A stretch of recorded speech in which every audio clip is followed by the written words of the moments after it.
Active Saint-Étienne Night Club, l'émission des supporters des Verts en partenariat avec Active. Présentée par Hugo.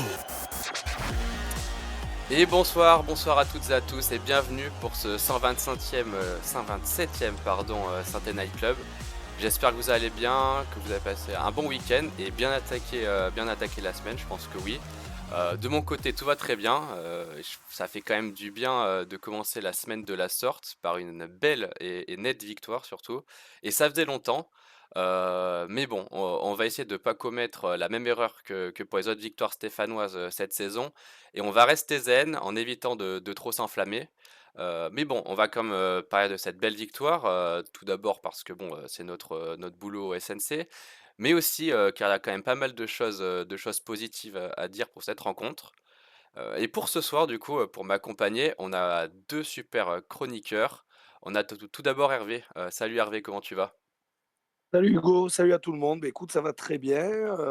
La joie et la chance, même, j'ai envie de dire, d'avoir choisi le match d'hier pour aller au stade.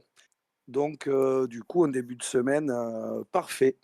Ouais, c'est clair que qu'au stade, ça devait être, bien sympa. Et en plus, pour accompagner Hervé, on a Alex. Salut Alex, comment tu vas? Salut, ça va? Bah, ça va après une belle victoire. Voilà, très très très content de débriefer la plus belle victoire de la saison, certainement. Et puis content de croiser ton chemin, Hugo, et celui d'Hervé, parce qu'on a des petites choses à faire en fin d'émission avec Hervé. Voilà, Ouais, pour entretenir le complot. Ah. on verra ce que ça a donné ce match. Et pour finir, on a au chat, on a Gabriel. Salut Gabriel, comment tu vas? Allô, allô Gabriel? Petit souci de micro. Allô? Bon, pas de Gabriel, il nous rejoindra sans doute après. Tout le monde est prêt, ou presque en tout cas, du coup. On va passer donc tout de suite au débrief. À tout de suite. Active Saint-Étienne Night Club, le débrief. Une belle victoire, enfin. C'était compliqué quand même depuis le début de l'année 2024 pour nos Verts. Une seule victoire contre Pau et beaucoup de prestations décevantes. Cette victoire fait quand même du bien. Personnellement, ça faisait un bon moment que j'avais pas pris autant de plaisir devant un match de synthé. On tient enfin un match qui peut peut-être servir de match référence, tant ce qui a été proposé dans le contenu était quand même au-dessus de ce qu'on a vu ces dernières semaines. Bon, comme je l'ai dit dans l'introduction, attention de ne pas trop s'enflammer avec cette équipe, on sait jamais. De plus, le match était quand même contre un adversaire plutôt faible, mais dans le contenu, dans l'intensité, dans l'implication, on était quand même dans le vrai. Hervé, tu as pensé quoi toi de ce match vu du stade? Est-ce qu'on peut parler, du meilleur match de la saison, pour nos Verts? Alors, j'irai pas jusque-là parce que le score, effectivement, est. Alors, c'est pas que le score est flatteur parce qu'on mérite de mettre ses 5 buts, on mérite même d'en mettre, notamment Cardona, qui, sur son temps de jeu, aurait eu l'occasion, lui, de sortir avec un doublé. Donc, on aurait même pu mettre plus de buts. Donc, c'est même pas le côté score flatteur, mais score fleuve, voilà, j'insiste là-dessus. Moi, je suis pas vraiment convaincu tant que ça, en fait, par le match d'hier, parce que on fait un premier quart d'heure très très bon qui sanctionne les Troyens d'un but contre son camp, même si il y avait du monde pour la pousser au cas où. Mais entre le quart d'heure, la 16e minute où on marque et la 38e minute, le deuxième but de Sissoko, on met plus un pied devant l'autre. Alors, 3 ne nous a pas inquiétés. L'Arseneur a eu un arrêt à faire en toute fin de match et c'est tout. On a réussi à les contenir pendant ces grosses 20 minutes-là, entre les deux buts qu'on met, les deux premiers. Mais c'est vrai que moi, ça m'a sauté aux yeux le fait qu'après ce premier but, on s'est complètement éteint. On n'avait plus la même intensité que sur le premier quart d'heure. On avait voilà, une équipe un petit peu plus disloquée. Et puis, trois qui commençaient à mettre le pied sur le ballon et à reprendre confiance. Et il a fallu quand même ce deuxième but. Après, on a très bien fini la première mi-temps. La deuxième mi-temps, ça a été un petit peu plus récital et ils ont vraiment rien eu à se mettre sous la dent. Mais moi, c'est pour voilà, ces grosses 20 minutes de première mi-temps entre les deux buts où on n'avait plus du tout la maîtrise de rien du tout qui me fait dire que c'est pas le meilleur match de la saison. J'avais eu le bonheur d'être contre Angers au match aller. Où on gagne 2-0, où là les deux équipes se rendent des coup pour coup. Et pour moi, c'est ce match-là encore qui reste le match référence pour cette saison. Ouais, c'est vrai que le match contre Angers était quand même, très, très, de un beau niveau pour la Ligue 2 en fait, tout simplement, un vrai match pour notre championnat. Alex, t'en penses quoi toi de ton côté, de ce match, meilleur match de la saison pour toi? Ou toi aussi tu penses que Angers était quand même, légèrement au-dessus? Non, j'ai pas la même analyse qu'Hervé. En fait, j'ai vraiment la sensation que Saint-Étienne a livré sa meilleure prestation de la saison, et c'est pas le score en fait qui me fait dire ça. Ce sont les attitudes. Alors des attitudes qu'on avait déjà vues peut-être contre Angers, en effet, avec de l'engagement, avec une équipe qui n'est d'abord pas dans le calcul parce qu'elle n'a pas elle a pas le luxe de pouvoir l'être.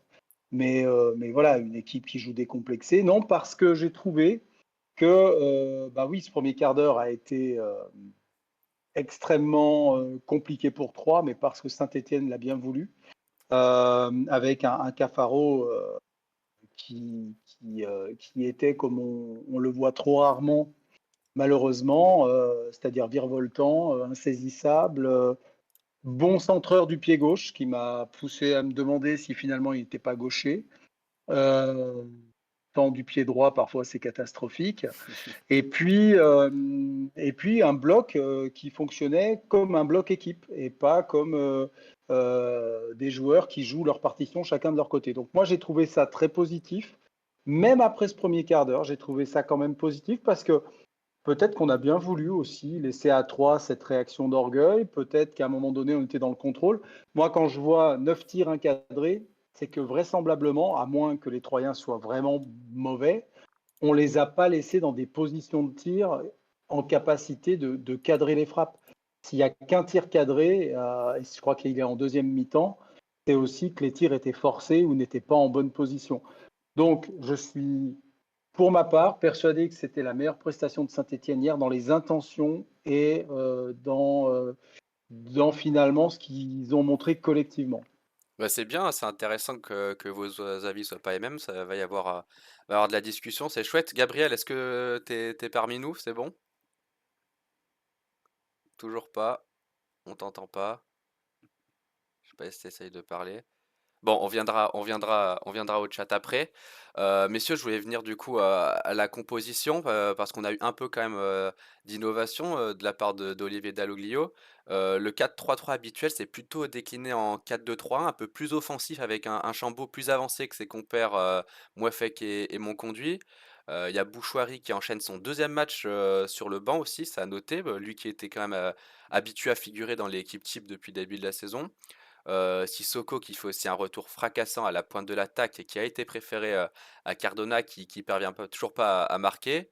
Enadé toujours préféré à Petro en défense centrale en l'absence de Batou Bitsika. Alex, je vais te laisser la main. Tu en as pensé quoi toi de cette composition plus offensive que d'habitude quand même et des choix d'Olivier Dalloglio?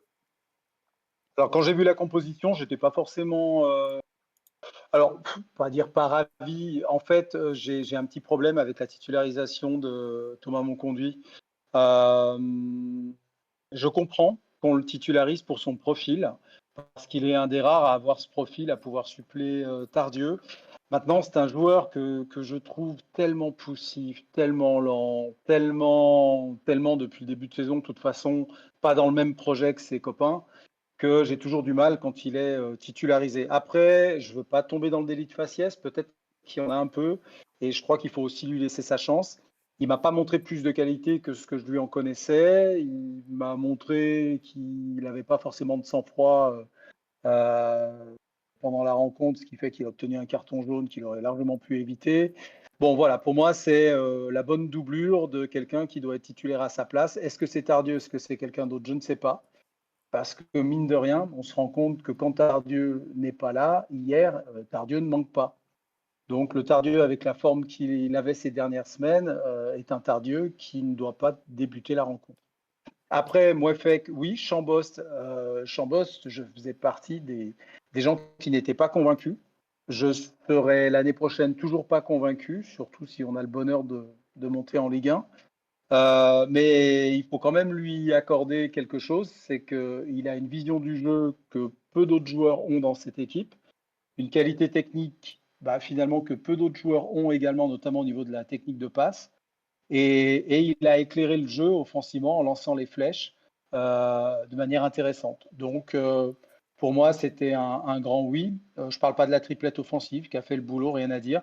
Et puis Nadé, qui est vraisemblablement un très bon remplaçant de Batou Binsika. Donc, on peut compter sur trois excellents centraux. En tout cas, avec ce que j'ai vu hier, on peut le dire. De ton côté, toi, Hervé, aussi convaincu que Alex par cette composition et les choix de Dalloglio? Bah, disons, moi, quand j'ai vu la composition, ce qui m'a un petit peu frappé, c'était, et on en avait parlé sur le SNC il y a quelques temps, c'était un petit peu des joueurs qui avaient une espèce de pouvoir de dissuasion sur l'adversaire, de par leur capacité physique, de par leur carrure. Donc Batou Binsika rentre complètement là-dedans. Briançon un petit peu aussi. Fomba, qu'on aime ou qu'on n'aime pas physiquement, il fait partie des joueurs parce qu'il faut se le taper. Hein. S'il est un petit peu au marquage ou quoi, c'est pas toujours évident d'avoir une grande tige comme ça, comme Fomba, à contrôler pendant le match ou lui qui est sur vous. Et c'est vrai que moi, hier, je me suis dit, mais qui va être un petit peu leader de cette équipe et au final, avec Tardieu, c'est vrai qu'on a un petit peu voilà l'expérience, la vision du jeu, capacité à jouer court ou à jouer long. Mon conduit, on ne sait jamais trop à quoi s'attendre. Donc, du coup, je m'étais dit, ça risque d'être une équipe de gentils garçons, en fait. Et ben, force est de constater que Chambaud a pris ce rôle. Moi, j'ai pu l'observer des tribunes et j'ai remarqué qu'il avait énormément, énormément parlé à ses coéquipiers, qu'il les replaçait pardon, sans cesse. Il était très actif de ce point de vue-là. Alors après, est-ce qu'il a la légitimité pardon, pour le faire? Est-ce que tous les joueurs vont accepter que ce soit Chambaud qui soit un petit peu à la baguette? Je n'en sais rien. Et si je dois savoir, j'en douterai un petit peu. En attendant, sur le match d'hier, effectivement, comme l'a dit Alex, il a éclairé le jeu. Il est dans l'action de tous les buts. Pas forcément à la passe D, mais à l'avant-dernière passe, celle qui crée le décalage pour Cafaro, celle qui remet en jeu. Il a été dans tous les bons coups hier, Chambaud. Il n'a pas touché 50 000 ballons, mais tout ce qu'il a fait, ça a été propre. Il a perdu très très peu de ballons. Donc pour moi, Chambaud, hier, c'était un petit peu le taulier inattendu du milieu de terrain. Mouefek, on connaît sa vaillance, on connaît sa niaque, on connaît tout ça. Sur un match comme hier, on l'a un petit peu moins vu parce que c'était justement dans un jeu un petit peu plus léché. On n'était pas sur les duels de tous les seconds ballons. On n'était pas avec que des ballons en l'air. Il y avait beaucoup de jeux au sol hier. Donc dans ce registre-là, Mouefek fait ce qu'il a à faire, mais on le voit un petit peu moins parce il a des qualités qui ne s'expriment pas quand on a la même mise sur le jeu, en fait. Et pour moi, je le redis, moi, Chambaud hier est vraiment le gars ouais, qui était au-dessus des autres, en tout cas au milieu de terrain. Ah mais c'est intéressant de t'avoir le point de vue de quelqu'un qui était au stade parce que c'est vrai que c'est des choses que l'on remarque pas forcément avec notre télévision. Gabriel, est-ce que t'es parmi nous? C'est bon cette fois-ci? Allô Gabriel, dernier test. Bon, on t'entend toujours pas. On viendra au chat un peu plus tard. Messieurs, je vais rester sur la composition. Rapidement, j'ai un peu vous relancer sur ce que vous avez dit. Mais je vais te laisser la main d'ailleurs, Hervé. Toi, t'as cité Chambaud parmi les joueurs qui t'ont marqué. Si tu devais en citer d'autres parmi tes tops, tu parlerais de qui? Alors pour le geste quand même, parce que là, en termes de passes décisives, c'est quand même Maldiniens qui nous a sorti, c'est Nadé. Alors qui est un petit peu brutos, qui est un petit peu pâteau par moment, mais qui lui, pour le coup, impose une vraie bataille physique. Moi, Nadé, ça fait quelques matchs, je le sens libéré.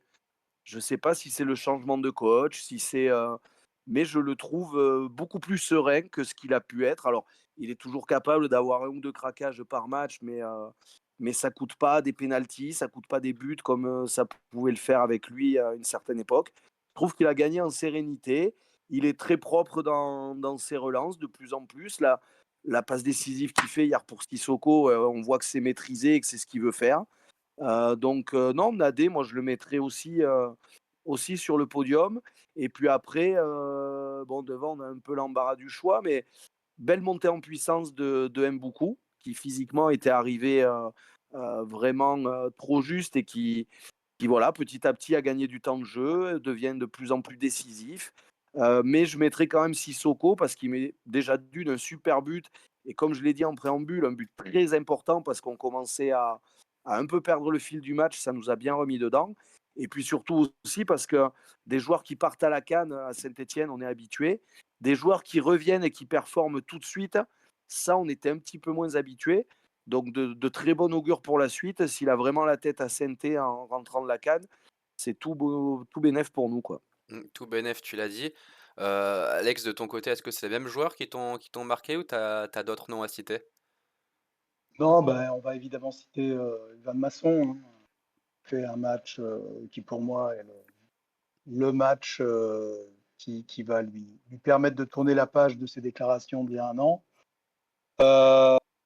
Bon voilà, l'idée c'était pas de dire il faut que Masson marque un but pour qu'on oublie ses paroles, et puis l'idée c'était pas non plus de le condamner toute sa vie pour ce qu'il avait dit, mais je trouve que son implication depuis qu'il est revenu et le niveau qu'il affiche depuis son retour à Saint-Étienne sont de nature à nous faire poser quelques questions peut-être sur le fait qu'il n'ait peut-être pas commencé la saison avec Saint-Étienne. Il y avait certainement d'autres choses, d'autres problèmes. Peut-être qu'il lui fallait ce passage à l'étranger et de revenir de manière forcée pour peut-être lui aussi forcer sa nature et se remettre la tête à l'endroit. En tout cas, il a su le faire. On l'a vu hier. J'espère juste que c'est un joueur qui ne va pas faire retomber la pression sur lui-même, qui va conserver ce niveau de performance. Parce qu'à Saint-Étienne, on a quand même un magnifique défaut qui est celui de s'emballer et de se voir beau très rapidement. Et on le voit dans toute la communication du club et encore sur les réseaux sociaux hier soir. On oublie un peu rapidement qu'on a été défait à Dunkerque 1-0 il y a une semaine, qu'on avait été assez pitoyable à Dunkerque. Donc oui 5-0, oui la joie, mais beaucoup d'humilité. Et je trouve que voilà, j'ai aimé le niveau affiché par Masson dans ce match qui, je l'espère, est un match de la réaction et de la fondation de plusieurs succès qui vont s'enchaîner. Ouais, l'humilité, tu l'as évoqué, c'est important, je pense on y reviendra après. Gabriel, est-ce que ça y est, tu m'entends, tu nous entends, est-ce que tu es avec nous? Vous m'entendez? Ouais, c'est tout bon, parfait. Magnifique. Gabriel, Voilà. Ok, bonsoir. super. Et est-ce que Salut. Bonsoir, ouais, excusez-moi, pas de gros problème de souci. connexion. Pas de souci, ça arrive, c'est les imprévus du direct, on fait avec. Et du coup, je vais te donner la parole quand même dans le chat. Qu'est-ce qui se dit un peu au niveau de la victoire, de la prestation des Stéphanois et aussi de la composition qu'on a évoquée? Alors globalement, du coup, sur le début du coup de ce qu'on entendait, on a beaucoup quand même on tempère beaucoup la victoire d'hier. Il y a beaucoup de messages qui rappellent que ce n'était que 3 et que le match plutôt référence était contre Angers, notamment, donc le 2-0, comme en parlait Hervé tout à l'heure. Euh, Notamment Jo42 qui nous dit que justement c'est pas un match référence pour moi car l'adversité était très très faible. Et sinon, comme là vous parliez plutôt de la compo et des joueurs personnellement, on a beaucoup de messages qui reviennent sur Chambaud, qui a fait un match très juste, qui nous a fait du bien. Il a fait jouer les autres et c'est bien le seul. On a Albert sur YouTube qui nous dit très bon match de Briançon, pour moi c'est l'homme du match. Euh, donc on a ouais, des messages sur Chambaud qui reviennent. Hugo Billy c'était Hervé ou Alex qui en parlait, qui revient sur Masson qui a montré beaucoup de caractère et de combativité. Et sinon, il y a Albert aussi qui tempère sur Nadé, qui dit que Nadé a eu beaucoup de mal avec son attaquant. Il aurait pu prendre un carton rouge. C'est d'ailleurs pour cette raison qu'il est sorti très tôt, une fois le score acquis. Et sinon, il y a Jo42 et Pascal CHN1 sur Twitch qui finissent par dire que Saint-Etienne est quand même meilleure défense de Ligue 2. Donc c'est à retenir. Parfait, merci Gabriel, ça fait plaisir de t'entendre. Moi, l'autre chose que je voulais aborder, notable de cette soirée, c'est que c'est une victoire quand même à Geoffroy Guichard, à domicile. Et je me souviens que lors de ma dernière émission, il y a 2 semaines, j'avais dit que les Verts étaient meilleurs à l'extérieur qu'à domicile cette saison. C'est assez curieux quand même, lorsqu'on joue dans un stade, mythique comme Geoffroy Guichard et avec les chroniqueurs, on avait dit que le problème du groupe était peut-être dans la tête, et lié à la pression. Là, hier soir, on a quand même eu l'impression qu'ils n'ont pas trop ressenti cette pression et qu'ils ont joué assez libérés. La banderole des Green Angels a peut-être fait du bien à certains. Briançon disait même, avoir fait lire les banderoles des ultras à ses joueurs. Alex, cette victoire tombe quand même au bon moment, devant des Cobs qui ont donné de la voix. Tu penses que c'est une victoire plus satisfaisante, que si c'était à l'extérieur, dans le contexte actuel? Bah, une victoire, est satisfaisante, quoi qu'il arrive. Donc, une victoire 5-0 est encore plus satisfaisante. À Saint-Étienne, c'est bien parce que ça permet de remettre l'église au milieu du village. Euh, Moi aussi, je pense que ce groupe a un problème. Je parle au présent, hein, je ne parle pas au passé, parce qu'encore une fois, c'est une victoire sur beaucoup de journées où on a déchanté. Et je pense qu'il y a un problème psychologique dans cette équipe de joueurs qui n'ont pas, à mon avis, le caractère, ou en tout cas qui ne l'ont pas démontré jusqu'à présent, ce caractère. Hier, ils ont démontré du caractère. Je ne sais pas ce qui s'est passé dans le vestiaire, je ne sais pas ce qui s'est passé pendant les entraînements, pendant l'opposition qu'il y a eu également la semaine dernière. Je ne sais pas ce qui a été dit, je sais qu'il y a eu des entretiens, je sais que voilà, les joueurs ont pu évacuer des choses, ont pu évoquer des choses. Mais ça veut dire peut-être que Olivier Dall'Oglio a actionné un levier qui a fonctionné.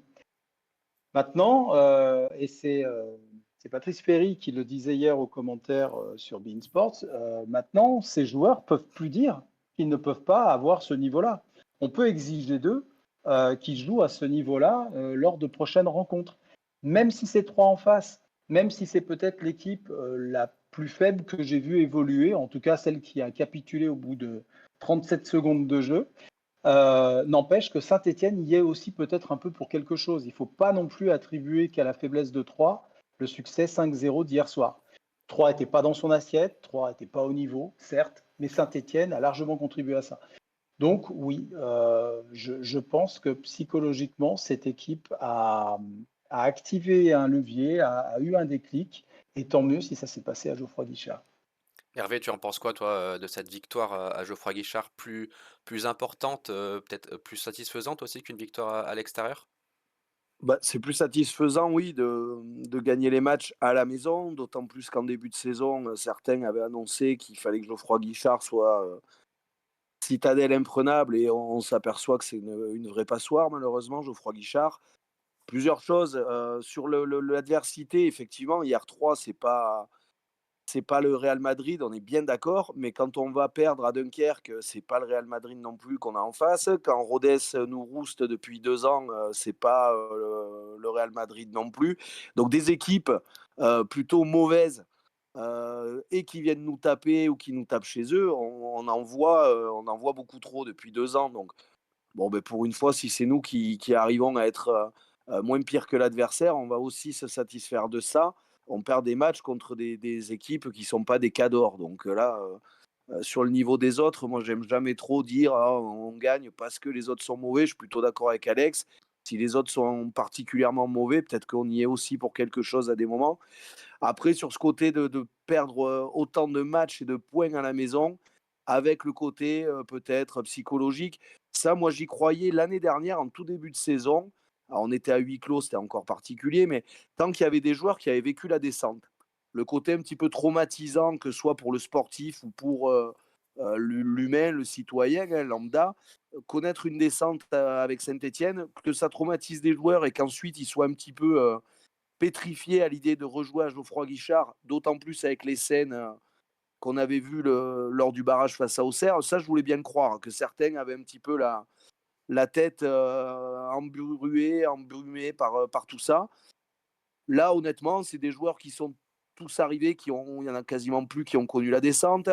Tous, ils arrivent avec le même discours, un petit peu de lipette, de dire c'est une fierté de jouer dans ce stade, c'est une fierté de porter ce maillot, un club légendaire, des supporters magnifiques, etc. etc.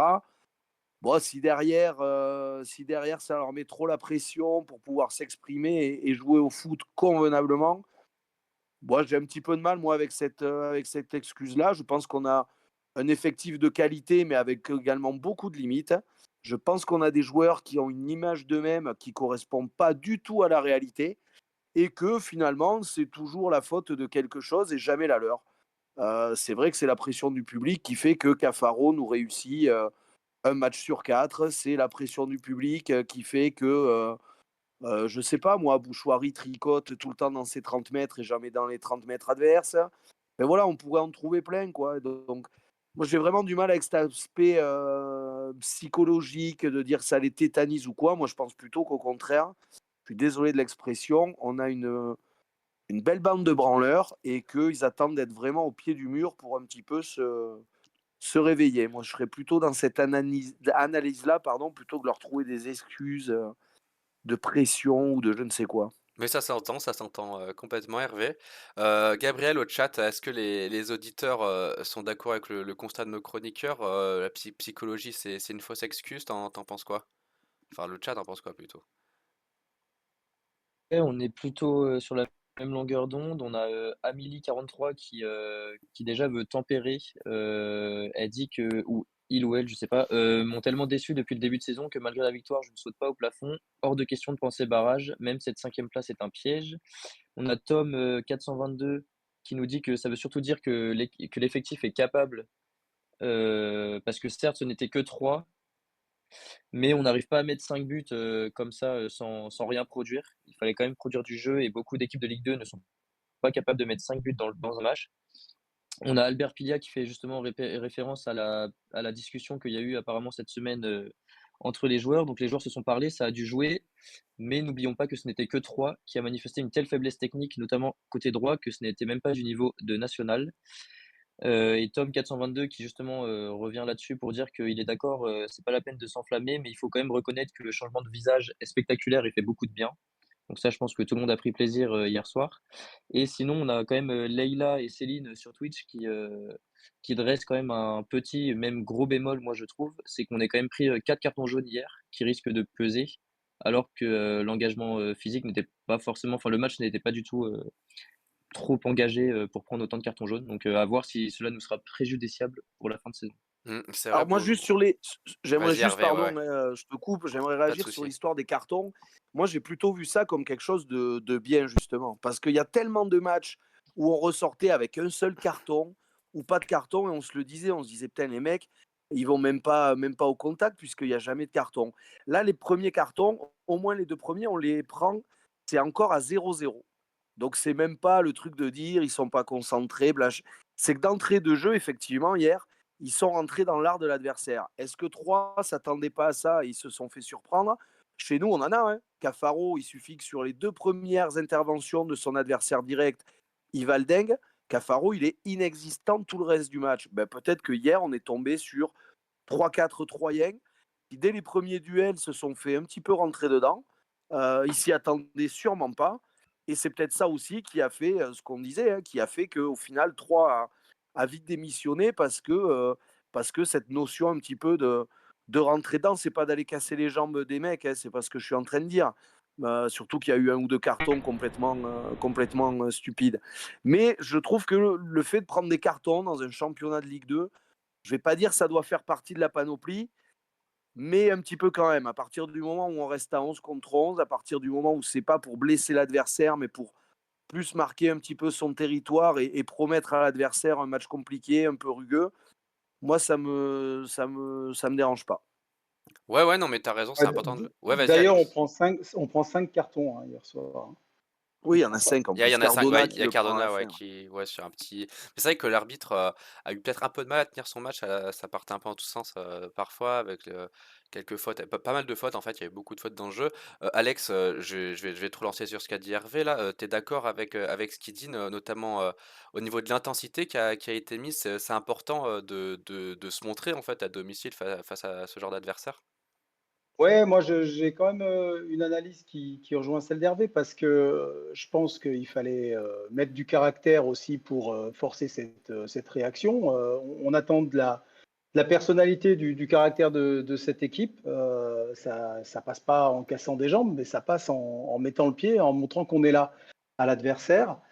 C'est peut-être aussi ce qui a fait un peu déjouer Troyes, même si je pense qu'il y a d'autres choses qui l'expliquent. Quoi qu'il en soit, bah oui, on a Briançon et Nadé qui étaient tous les deux avertis à la 35e minute. Mais au-delà du problème que ça peut poser pour la suite du match, ça montre aussi qu'on a deux centraux qui imposent un combat aux offensifs troyens qu'on n'a pas vu. Il faut être clair, on les a pas vus. Voilà. Voilà, après, oui, Monconduit, il a un carton bête, Cafaro, il a un carton bête, Cardona, un carton bête. On peut finir à 2 jaunes en montrant les mêmes choses, le même caractère. On finit à 5 jaunes. À mon avis, l'arbitre n'a pas tout à fait gardé son sang-froid sur quelques situations, notamment Cardona, qui, à mon avis, ne mérite pas ce carton jaune, même s'il se rebelle un peu. Le gardien l'avait quand même bien cherché. Voilà. Et du coup, le chat l'a pas mal dit. Interdit de s'enflammer, on connaît maintenant la leçon avec Saint-Étienne. Après le match, Olivier Dalloglio a même déclaré, je cite, que c'était ce visage qu'il souhaitait voir régulièrement, et j'insiste sur le régulièrement car je ne veux pas de ça de manière occasionnelle. Le capitaine Briançon aussi a également a caché un peu sa satisfaction en zone mixte après le match en évoquant cette nécessité de retrouver de la régularité et d'enchaîner les bonnes prestations.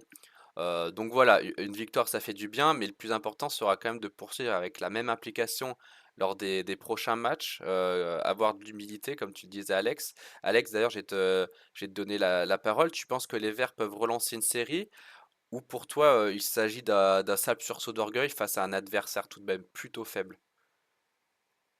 Je pense que la série, en fait, c'est. Alors qu'ils puissent la relancer, oui, ils peuvent la relancer, mais je crois surtout qu'elle devient un petit peu obligatoire. Si on veut jouer quelque chose dans ce championnat, il va falloir que cette série arrive parce qu'on a quand même la chance d'être dans un championnat cette année qui est, alors, est-ce qu'il faut dire d'une grande faiblesse? Est-ce qu'il faut dire extrêmement homogène? En tout cas, quand on voit le classement et quand on voit qu'avec quasiment autant de victoires que de défaites, on est classé septième, c'est que c'est un championnat qui est extrêmement impossible à prédire en termes de résultats. Donc, on va à Angers deuxième, on reçoit Annecy qui semble à notre portée, on va à Paris qui reste toujours dans notre championnat pour le moment, on reçoit Auxerre qui est premier. Si on lance une série maintenant, c'est plutôt bon signe parce que ça veut dire qu'on aura battu le premier, le deuxième, un concurrent direct et puis Annecy au milieu de tout ça. Franchement, c'est vraiment un très bon signe si on lance une série. Si on ne lance pas de série, si en effet les équipes réputées peut-être plus fortes que nous gagnent contre nous, je crains que Saint-Étienne reste dans un ventre mou, rate le bon wagon et finalement se laisse décrocher parce qu'à un moment donné, il y a des équipes qui vont se détacher. Et si ce n'est pas Saint-Étienne, ce sera d'autres. Hervé, d'accord avec ce constat, toi, de la part d'Alex? Ben oui, le temps passe, hein, on est mi-février, hein, donc la saison se terminant mi-mai, on en a déjà mangé, on en a déjà croqué pas mal. Moi, outre les résultats, pour le coup, j'aimerais, on gagnera pas tous les matchs hein, jusqu'à la fin de la saison, ça on est tous d'accord là-dessus. Mais ça serait au moins que la série se passe dans le jeu, dans ce qu'on vient de dire, c'est-à-dire dans l'état d'esprit. Moi, qu'on perde par exemple samedi à Angers, si Angers est meilleur que nous, mérite sa victoire, à partir du moment où on perd la tête haute, j'ai envie de dire, ça sera à mes yeux moins grave que si on y repart la fleur au fusil comme on fait face à Dunkerque et où là par contre on va se faire vraiment piétiner là-bas et c'est peut-être nous qui prendrons le 5-0 si on n'est pas dans de bonnes dispositions mentales. Donc il y a la série on va dire, comptable qu'il faut de toute façon enclencher. Mais moi, j'aimerais aussi et presque surtout que ça soit en termes de jeu, que ça puisse vraiment partir sur quelque chose de solide, d'identifiable, d'identifié, qu'on ne se retrouve pas à faire une série un petit peu comme celle qu'on a fait pendant 10 matchs en trompe-l'œil, où moi j'étais le premier content de prendre les 3 points, mais où on se rappelle qu'en termes de spectacle, de jeu, de rythme imprimé, on n'était pas bon, mais on arrivait à gagner les matchs. Là, j'aimerais bien que sur la série qui, je l'espère, a commencé hier, on prenne des points, mais qu'on soit également irréprochable dans l'état d'esprit, dans la manière d'arracher les points, les victoires. Non, on espère. En tout cas, ce qu'il y a de J'espère. sûr, c'est qu'il ne va pas falloir rater ce match, ça c'est évident, mais nous, on est supporters, on ne le ratera pas. Mais c'est un match extrêmement intéressant, on en parlera tout à l'heure, hein. Je sais qu'il y a une partie d'émission là-dessus, parce que Angers doit se dire, aïe aïe aïe, on a un Saint-Étienne qui arrive gonflé à bloc. Je pense aussi que cette victoire des Verts a remobilisé Angers. Mhm. Ouais, c'est possible, c'est une éventualité, ouais. Euh, Bah justement, on va y venir à ce match contre Angers. Avant Gabriel, au chat, est-ce que les auditeurs espèrent le début d'une série comme nos chroniqueurs ou soient un peu plus pessimistes, craignent peut-être simplement un sursaut d'orgueil contre cette équipe de 3? Pas forcément du pessimisme, c'est toujours, de la prudence, on va dire. On a Pascal qui nous dit que Olivier Dalloglio a bien fait de dire qu'il ne fallait pas s'enflammer après ce match contre Troyes. Le vrai test, c'est Angers. Amélie sur YouTube qui nous dit que le vrai souci de l'équipe, non, voilà, pardon, le vrai souci de l'équipe, impossible de savoir s'ils ont été meilleurs que l'adversaire ou si c'est l'adversaire qui a été très faible. Nous, par contre, quand on est mauvais, ça se voit directement. Albert Pilia qui nous dit qu'il y a quand même du positif puisque les Verts ont gagné 5-0, un match qu'ils avaient déjà joué à peu près de la même manière contre Pau, où on avait gagné que 1-0, donc il y a quand même des progrès. Mais on le verra que après Angers si c'est vraiment positif. Stéphane Nouchi qui nous dit que le problème c'est la régularité de l'effectif, qui est de bonne qualité mais ne le montre pas assez. Et pour conclure, Albert sur YouTube qui nous dit que si série il y a, elle sera convaincante puisqu'on jouera Angers et Auxerre. Donc la série voudra forcément en dire quelque chose. On ne doit plus afficher un autre état d'esprit que celui qu'on a vu hier soir. Et avant de passer justement à ce match contre Angers qui va être capital, je vous propose quand même de faire un tour rapide d'horizon de notre Ligue 2, puisque si on se concentre sur le top 5, il y a Angers et Auxerre qui sont presque inatteignables, qui ont quand même quelques longueurs d'avance. Auxerre a quand même poussé son poulain à la faute ce week-end en s'imposant, son dauphin plutôt, je sais pas pourquoi je dis poulain, à la faute ce week-end en s'imposant à 0. Et c'est sur la suite peut-être qu'il faut plus se tourner pour nos Verts, puisque Grenoble et Laval pataugent un peu depuis le début de l'année. Ils sont tous les deux à 5 points d'avance. Ils ont tous les deux 5 points d'avance sur Saint-Étienne. Ensuite, on a Caen, 5e, qui a seulement un petit point d'avance sur nos Verts. Euh, bon, on a dit de pas trop s'enflammer, mais lorsqu'on regarde le classement comme ça, mathématiquement, la SSE est quand même toujours dans le coup.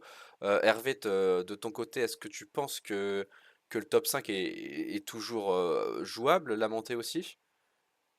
Bah, le top 5 est jouable parce que déjà mathématiquement, on en est tout proche et que si on regarde un petit peu les séries, les dynamiques, Angers sur les 5 derniers matchs, il y a 2 victoires et 3 défaites.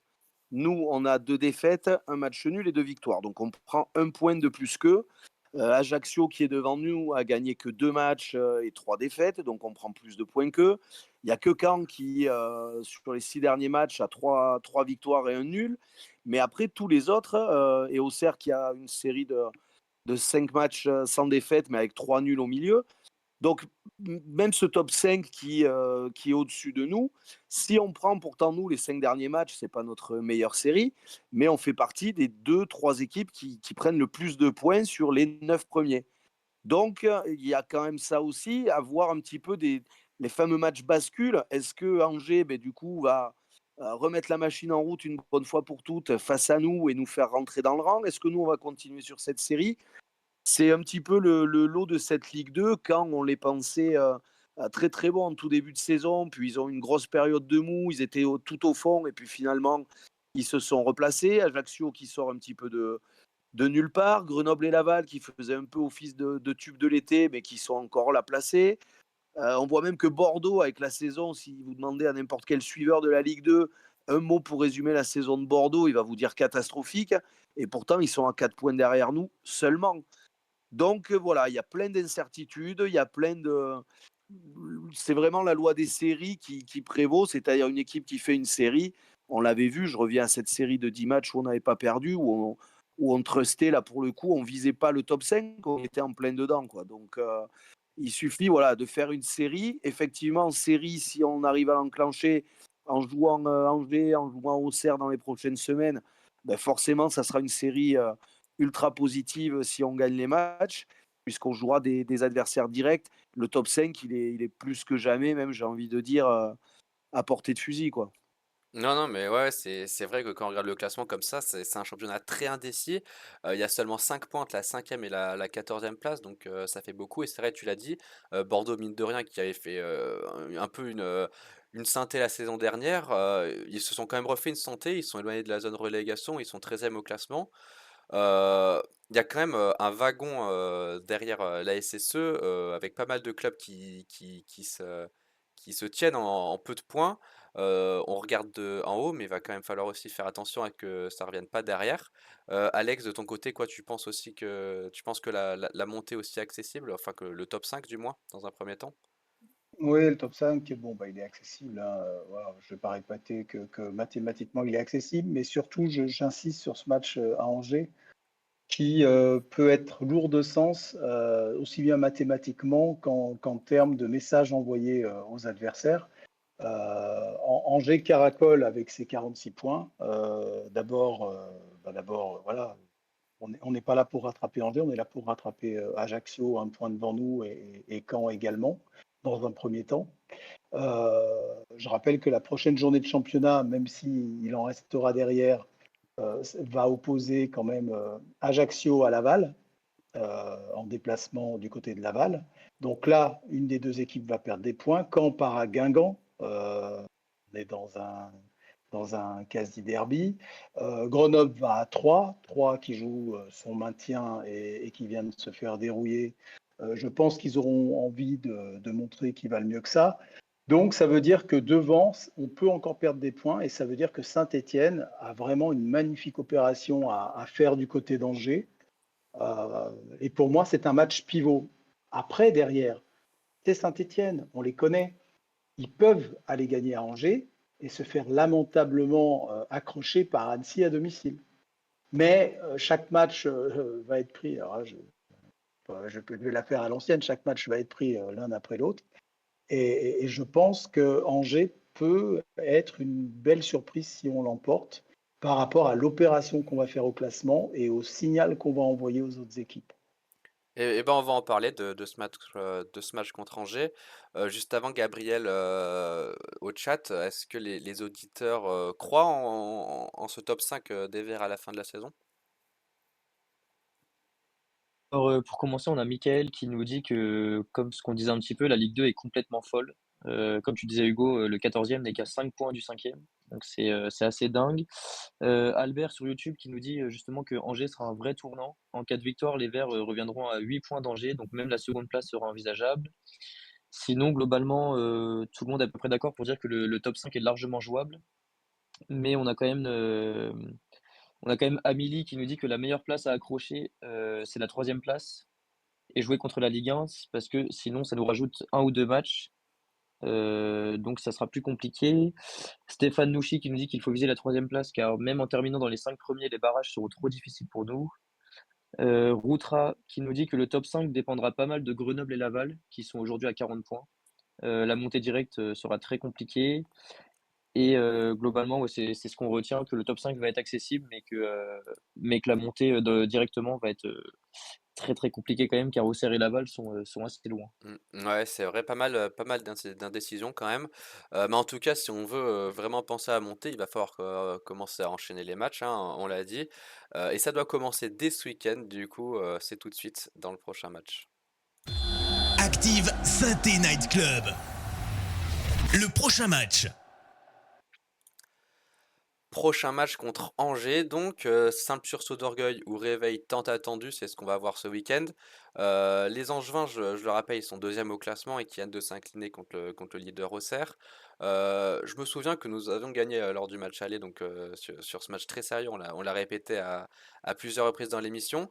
Quand même, à Raymond Kopa, à Angers, ça risque d'être une autre histoire. Donc d'après Optacar que j'ai consulté, Angers est invaincu à domicile cette saison, 10 victoires et 2 nuls avec seulement 5 buts encaissés en 12 matchs, donc c'est quand même quand même du très solide. Alors bis repetita ou pas, c'est ce qu'on va voir. Et c'est en tout cas un sacré gros texte qui attend nos Verts face à un gros du championnat ce week-end. Faire un résultat là-bas serait quand même de bon augure pour la suite. Alex, toi de ton côté, est-ce que tu es confiant pour cette rencontre? Bah oui, on peut être que confiant. La victoire des Verts nous rend confiants. Et puis ce match, finalement, il me rappelle un petit peu un match qu'il y a eu en début de saison du côté de Laval, avec un Laval qui était invaincu aussi, et puis que Saint-Étienne a fait tomber, euh, lançant par là une belle série également.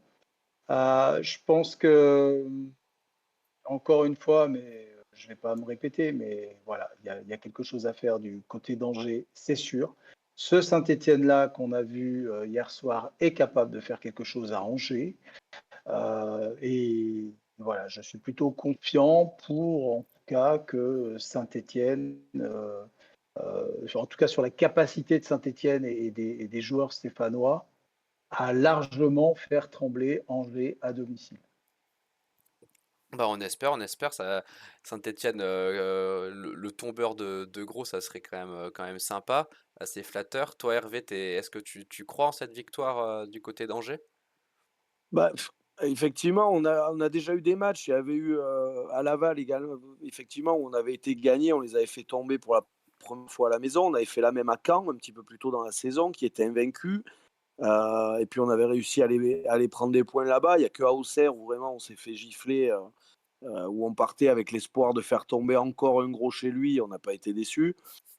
Honnêtement, avec ce qu'on a dit plusieurs fois, l'humilité, pas d'enflammade, etc.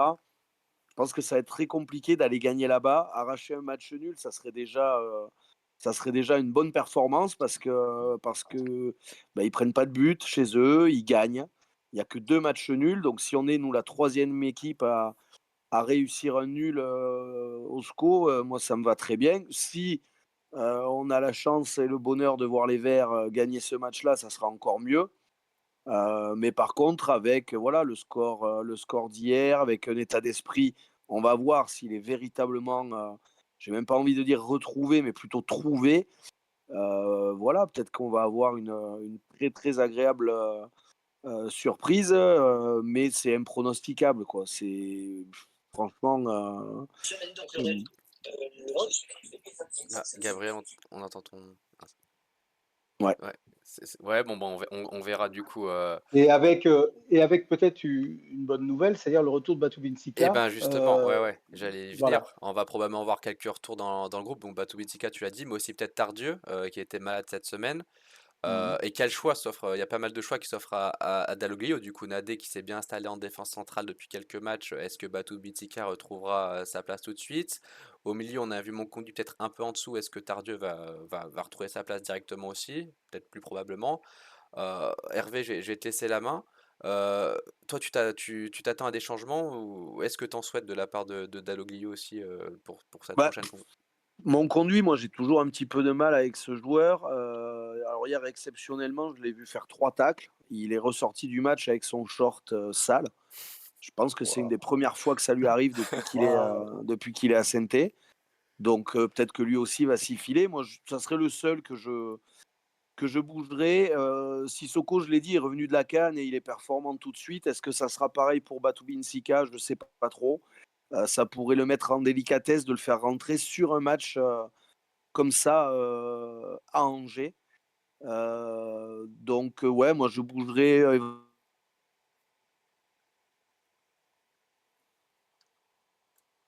Dieu pour mon conduit. Et après, ne pas oublier que hier, il y a eu des entrants également.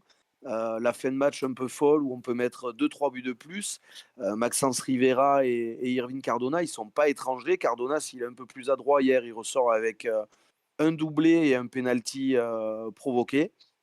Donc voilà, il y a cette notion de banc également qui paraît un petit peu plus, qui paraît aussi un petit peu plus étoffée qu'à une certaine époque. Donc peut-être aussi jouer là-dessus avec des entrants qui pourront amener leur pierre à l'édifice, ramener un petit truc en plus, quoi. Non, mais c'est clair, avec le retour de tous les joueurs de la CAN, il y a quand même un bon groupe à Saint-Etienne et pas mal de possibilités.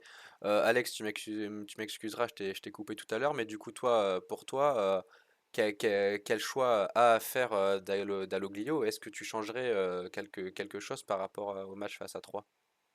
Ouais, moi je sécuriserais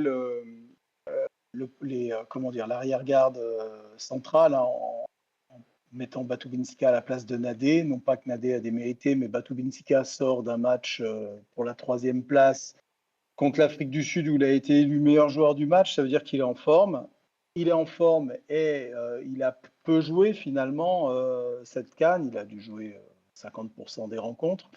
Donc il ne doit pas normalement être fatigué. Alors le voyage, la compétition, la tension, évidemment qu'il y a de la fatigue, mais s'il est dispo, s'il est suffisamment frais, il n'y a pas de raison de ne pas le titulariser. Après, pour mon conduit, en effet, c'est pas le joueur que j'attends dans le 11 qui va démarrer. Est-ce que Tardieu va être positionné dans ce 11? J'en sais rien. En tout cas, il a le profil. Hein, il a le profil pour remplacer mon conduit. Il est bien dommage qu'on ne puisse pas compter sur Wadji, en tout cas qu'il y ait des incertitudes autour de Wadji, qui a connu une alerte. On n'en saura pas plus finalement, puisqu'il semblerait que ce soit un secret défense. Parce que Wadji est clairement un profil intéressant dans ces rencontres où il y a des chances qu'on subisse un peu. C'est un profil intéressant. Maintenant, Sissoko a amené quelque chose de positif, a montré qu'il était capable de jouer aussi dans un style de contre-attaquant. Donc voilà, c'est pour ça que je suis confiant et que ce groupe m'a plu hier et je ne demande qu'à le voir samedi pour qu'il me plaise à nouveau. Eh ben on verra, on l'espère qu'il sera tout aussi séduisant. Gabriel, au chat, est-ce que les auditeurs croient en un résultat des Verts ce week-end à Angers?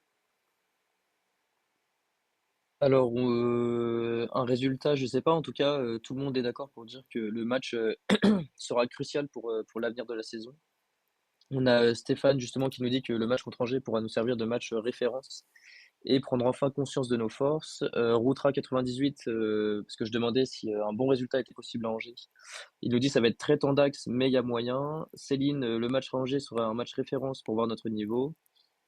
Il y a Albert sur YouTube qui estime que le match contre Angers justement devra servir de confirmation. Avec le même état d'esprit, la SSE peut obtenir un résultat positif. Michael Estra qui voit bien une petite victoire 1-0 à Angers, donc comme le résultat qu'on avait fait à Laval notamment en début de saison. Sinon, on a aussi ceux qui sont un petit peu plus calmes, comme Tom qui nous dit qu'il signe tout de suite pour un match nul, qui sera un très bon résultat à Angers, qui justement, comme disait Opta Karl, n'a pas perdu à domicile. Sinon, sur les choix tactiques, on a beaucoup de personnes qui voient bien un retour de Batu Binsika, qui justement fera que l'équipe sera encore meilleure et n'aura rien à envier à Angers. Ça, c'est Albert qui le dit.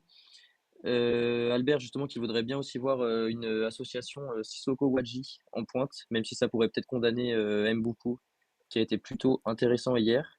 Et sinon, par rapport à mon conduit, il y a Michael qui nous dit que mon conduit devrait rester à la place de Tardieu, au milieu de terrain. Donc je sais pas si tout le monde sera d'accord avec ça, mais en tout cas, ça a le mérite de se discuter. Et en tout cas, ouais, on voit quand même qu'il y a pas mal de possibilités dans le 11 vert. Merci Gabriel. Et maintenant c'est l'heure, avant de finir l'émission, c'est l'heure du duel tant attendu.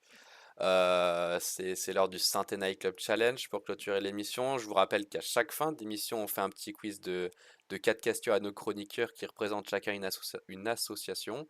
Et à la fin de la saison, le chroniqueur qui aura le meilleur ratio de points, vous le voyez à l'écran, remportera l'ensemble de nos revenus pour l'association, bien sûr, qu'il aura choisi. Hervé, est-ce que tu peux nous rappeler rapidement pour qui tu joues? Donc moi, Prisme 21 Loire, association qui vient en aide dans l'intégration de personnes atteintes de trisomie 21. Et de ton côté, Alex? Non, moi, c'est les Petits Princes. C'est une association qui aide à exaucer les rêves des enfants malades. Parfait, eh ben, on va pouvoir commencer tout de suite. On y va tranquillement avec un joueur à deviner pour commencer. Dès que vous pensez avoir la bonne réponse, vous dites votre prénom et je vous donne la parole. Attention, ça peut aller vite. Je suis né en 1999 et je rejoins le centre de formation de Saint-Étienne en 2014. Je fais mes débuts en Ligue 1 contre Rennes en 2017 et je suis le meilleur buteur de l'équipe U19, donc je signe mon premier contrat pro dans la foulée. Je marque mon premier but en Ligue 1 en 2019 contre Caen. Je suis ensuite prêté à plusieurs reprises du côté de Châteauroux ou encore en national du côté du Sporting Lyon. À l'été 2022, je suis vendu au Dynamo Bucarest. Alex? Ouais, Alex? Ah, dans le Dynamo Bucarest m'a mis dedans. Non, non, j'ai pas de Non, réponse. t'as pas? Je suis Non, non. au Dynamo Bucarest et je joue aujourd'hui du côté du club grec Levadiakos. Je suis... Mais, Ouais, Alex? Alex, Swissy? Non, non, non, Hervé, Abi. non. Je suis franco-algérien, je suis un joueur offensif. Ah, je pensais que vous l'auriez eu celui-là. Je suis... Ah, Ghezali. Ah ouais, Ghezali. Ghezali, bravo Alex. Je suis Lamine Ah, Ghezali. Ouais, ouais. Ah, j'avais Swissy et il me manquait le deuxième. Voilà. Ouais, Ghezali. c'est Lamine Ghezali. Un point pour Alex. Bon, c'est bon, il on a est fait tout taire petit Josh. celui-ci. C'est bon. Maintenant, tout va bien. Ouais. Deuxième question, on continue avec un au plus proche cette fois-ci. Messieurs, dans cette splendide victoire, les Verts ont tout de même fait pas mal de fautes, on l'a dit, ont récolté 5 cartons jaunes au total. À votre avis, combien avons-nous pris de ce carton jaune depuis le début de la saison? Le tout en 24 matchs, je précise. C'est Alex qui commence à donner son chiffre puisqu'il a répondu à la première question. Euh, En 24 matchs. 30, Combien, pardon? 34? 34? 34? 34, ok. Ouais. Hervé, tu dis combien? 51. 51. Et bah la réponse, messieurs, c'était 43. Donc 34, et c'est, je crois, Ah. 34. Et bah je crois que c'est Alex qui gagne de 1 point, du coup. Parce qu'il Euh, y a 7 de différence entre ouais, 30... Ah non, 34, 43, non, je dis n'importe quoi. ouais, non, non, c'est Hervé. C'est Hervé Ah, qui gagne de 1 point Je suis aussi. sport, 51. Hervé, hein. Ouais, non, j'étais en train de faire mes calculs, les maths, c'est moi j'en fais sport. depuis un moment. Et ouais, c'est Fair play. 43. Figurez-vous qu'on est quatrième au classement Fair Play, dans le bon sens. Ça veut dire qu'on est la quatrième équipe à prendre le moins de cartons. Donc voilà, c'est surprenant, je ne m'attendais pas à ce chiffre, mais bon, voilà, Ouais. voilà. Un partout donc. Troisième question, il va falloir commencer à départager. Et c'est une petite question mémoire maintenant. Ça va être assez rapide, c'est possible. Gagner 5-0, c'est pas tous les jours que ça arrive quand même, messieurs. Je vais vous demander d'essayer de retrouver l'équipe contre qui on avait gagné 5-0 pour la dernière fois en championnat uniquement. Hervé, Alex, ouais. Bastia. Ouais, Bastia. Et deuxième question, c'est 2 en 1 point pour Hervé. Encore avant Bastia, c'était quand? C'était quelle équipe? On était encore en Ligue 1 à l'époque. Et Alex, Rennes. non, c'est pas Rennes. Ouais.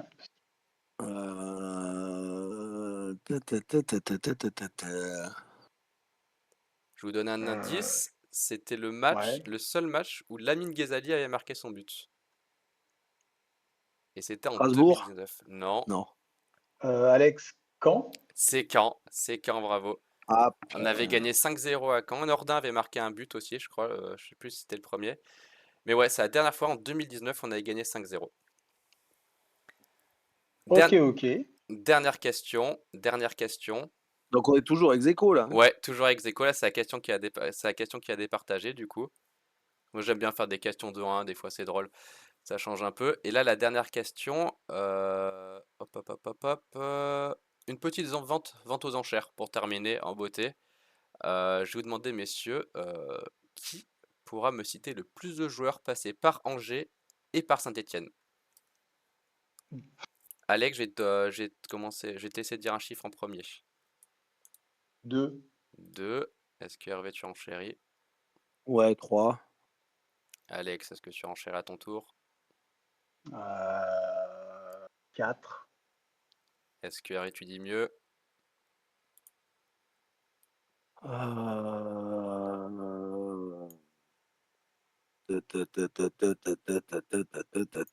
Est-ce que je dis mieux? Est-ce que je dis mieux? Est-ce Attention, que je dis mieux? si on échoue, c'est point à l'adversaire, hein, bien sûr. Ouais, non, je dirais 4 moi aussi. Ouais. Donc tu laisses la main à Alex? Ouais. Eh ben Alex, on t'écoute Bon, alors. 4 joueurs eh passés par les deux ben, clubs. il m'en fallait pas plus. Diony, Ouais, Diony, bien sûr. Bernardoni, Bernardoni, ouais. Tube, Thioub, ouais. Et Johan Andreu. Johan Andreu, bravo, bien sorti. Ouais. Ça fait 4. Ouais, Moi, j'avais ouais. Bamba. Et ouais, il y a Ah bah Bamba. ouais, mais j'avais plus là, je pouvais plus là. Il y en avait pas mal qui ont joué récemment. Il y avait Pavlovic, donc Pavlovic. ouais, il y Ouais. a Ah ouais, ouais, bah, Henri Cévé, Yoïc Ravé, Enzo Crivelli, Anthony Ah, putain. Modeste, Gaëtan Charbonnier aussi qui a joué Ouais, il y en avait qu'à Angers, plein. donc Ouais. Ah ouais. il y en avait pas mal. Bon, un point pour Alex du coup qui Oh là l'emporte ce là soir là avec là. un point d'avance. Oh là C'est là l'événement là de la là là. soirée. Alex C'est la semaine de tous les records. On Ah se bat ouais, à là, Angers samedi, je vous l'annonce, hein. ça serait magnifique. Au beau duel en tout cas. Bravo messieurs, merci pour cette émission. Merci aussi à toi Gabriel. Et merci à vous, chers auditeurs. J'espère que vous aurez pris du plaisir ce soir à nous écouter. Passez une très bonne soirée. Prenez soin de vous d'ici lundi prochain. Et bon match à tous ce week-end. Et surtout, allez les Verts. Ciao, ciao. Bonne soirée à Salut à tous. Salut les tous. gars. Allez les Verts.